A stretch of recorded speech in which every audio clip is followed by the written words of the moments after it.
Dear students, अब हम दूसरी टाइप की ऑटोनॉमिक मूवमेंट्स यानी टर्गर मूवमेंट्स को डिस्कस करते हैं। मूवमेंट्स जो हैं ये सेल के अंदर टर्गर के चेंजेस की वजह से होती हैं। सेल में टर्गर कैसे चेंज होता है? बिकॉज ऑफ गेन और लॉस ऑफ वाटर। सेल में अगर पानी एंटर होता है तो सेल टर्जिड हो जाता है, और अगर पानी बाहर निकल जाता है तो लॉस ऑफ वाटर होता है, और उससे टर्गर या टर्जिडिटी कम हो जाती है। नतीजतन साइज ऑफ द सेल भी चेंज होता है। इस वजह से जो प्लांट के ऑर्गन्स की मूवमेंट्स होती हैं उन्हें हम टर्गर मूवमेंट्स कहते हैं। इसमें दो तरह की मूवमेंट्स आती हैं।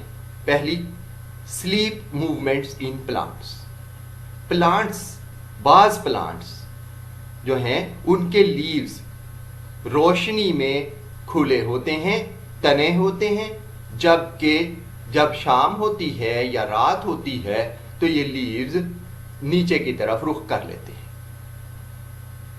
जैसे सो रहे हो। इसीलिए इन मूवमेंट्स को स्लीप मूवमेंट्स इन प्लांट्स कहते हैं। यहाँ पे आप वीडियो एग्जाम्पल में देख रहे हैं कि किस तरह से एक प्लांट जो है जब सुबह होती है तो उसके लीव्स खुल जाते हैं, और जो ही शाम होती है तो लीव्स बंद होने शुरू हो जाते हैं।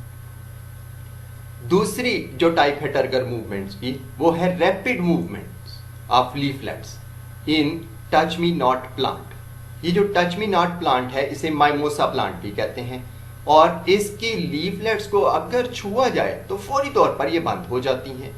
ये जो मूवमेंट है ये भी टर्गर मूवमेंट्स हैं। अभी नेक्स्ट पेज पे हम जाके इनको डिटेल में डिस्कस भी करेंगे। तो स्लीप मूवमेंट्स इन प्लांट्स को डिटेल में डिस्कस करते हैं। तो बीन प्लांट्स, ये बीन प्लांट्स कौन से होते हैं? जैसे कि मटर का पौधा है, चने का पौधा है, तो ये बीन प्लांट्स हैं जो कि फलीदार पौधे होते हैं। और इसके अलावा और जो मेंबर्स हैं लिग्यूम फैमिली के, ये सारी लिग्यूम फैमिली है जिसके एग्जांपल्स का मैंने मटर, चने, मुख्तलिफ किस्म की दालें, ये लिग्यूम फैमिली। इसके जो मेंबर्स होते हैं ये अपने लीव्स को इवनिंग के वक्त लोअर कर लेते हैं और मॉर्निंग के वक्त रेज कर लेते हैं। ये जो मूवमेंट्स हैं इन्हें हम स्लीप मूवमेंट्स कहते हैं। ये जो स्लीप मूवमेंट्स होती हैं ये डेली बेसिस के ऊपर लीफ की बेस में मौजूद पल्विनस में टर्गर प्रेशर में चेंजेस की वजह से होती है। ये पल्विनस क्या चीज़ है? तो पल्विनस जो है ये लीफ की ब्रांच के साथ या शूट के साथ अटैचमेंट वाली जगह है। ये जगह इन प्लांट्स में लीफ की ये वाली एंड की जगह है जो कि थोड़ा सा स्वोलन पोर्शन है पेटियोल का। पेटियोल किसे कहते हैं? लीफ और ब्रांच के दरमियान में छोटी सी डंडी जो कि लीफ का हिस्सा ही होती है, इसे पेटियोल कहते हैं। और पेटियोल का आखिरी किनारा जो जाके जॉइंट बनाता है ब्रांच के साथ, इस हिस्से को पल्विनस कहते हैं। और इन प्लांट्स में ये पल्विनस थोड़ा सा स्वोलन होता है। डायग्राम में ये चीज़ वाज़े तौर पे दिखाई गई है। ये जो पल्विनस है इसके जो सेल्स होते हैं वो पेरेन्काइमा सेल्स होते हैं, पेरेन्काइमेटोस सेल्स होते हैं।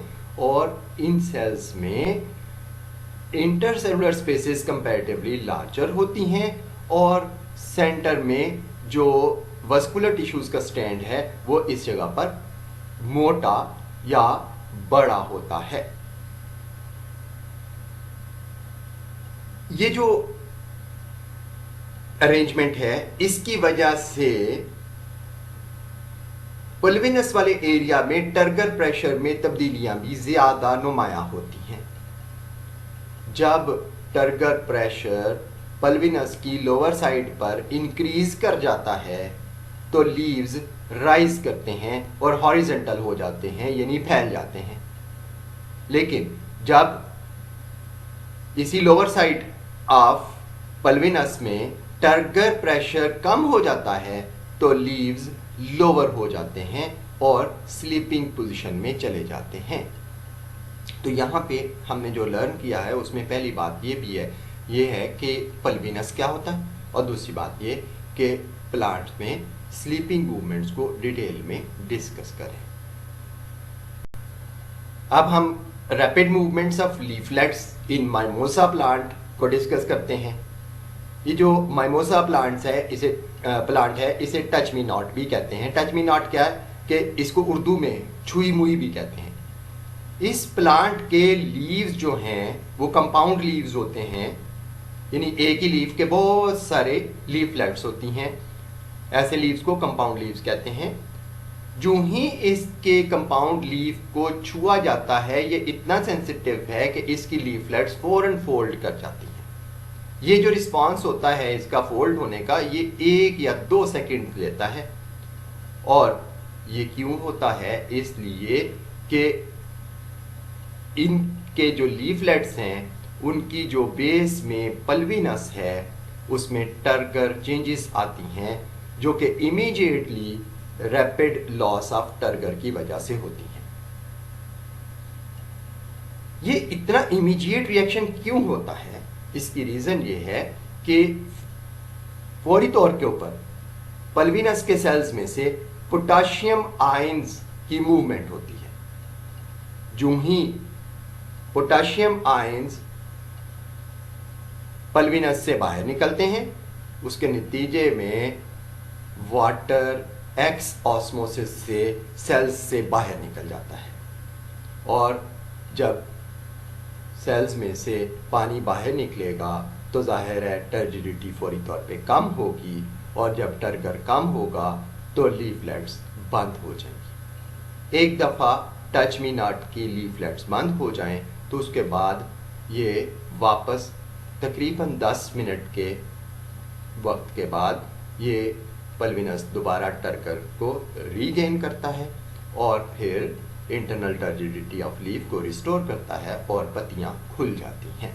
तो ये बड़ा एक इंपॉर्टेंट शॉर्ट क्वेश्चन है कि how the leaflets of mimosa plant fold when they are touched.